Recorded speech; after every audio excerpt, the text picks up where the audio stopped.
Sulla frontiera del futuro c'è un prima e c'è un dopo questo 10 gennaio 2022. Oggi scattano le nuove disposizioni del governo per combattere la pandemia e in prima linea ci sono le scuole alla ripresa delle lezioni. In Veneto, tra mancate vaccinazioni, positività e quarantene, un quarto tra studenti e insegnanti è rimasto a casa. Il presidente regionale Luca Zaia invoca il parere del comitato tecnico scientifico perché con 800.000 persone confinate in aula per ore non è molto remoto il rischio che vi sia una crescita dei contagi. Ma per capire che aria tira bisogna entrare nelle scuole. A Vicenza è l'Istituto Tecnico Commerciale Fusinieri ad aprirci le porte.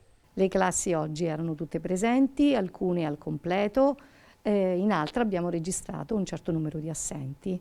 Nei prossimi giorni ovviamente verificheremo in base alle loro giustificazioni le motivazioni.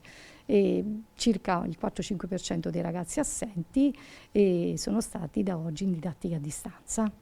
Oggi il governo ha imposto il ritorno a scuola in presenza, puntando tutto sul testing e l'autosorveglianza prima di far scattare la DAD. Nelle scuole dell'infanzia, attività sospese per 10 giorni già con un solo caso di positività. Alle elementari con 2 contagiati. Alle medie e alle superiori con 2 positivi scatta la didattica a distanza solo per i non vaccinati. Con 3 casi va in DAD tutta la classe. E la norma è chiara, però poi le modalità applicative sono più complesse e siamo in attesa di ricevere indicazioni precise e sicuramente arriveranno.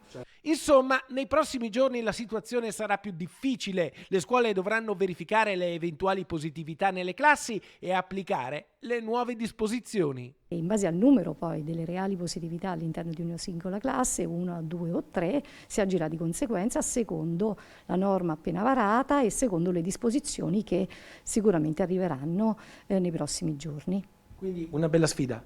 Una bella sfida, sì, sicuramente, però la scuola è pronta a sostenere i ragazzi e le famiglie in questa lotta.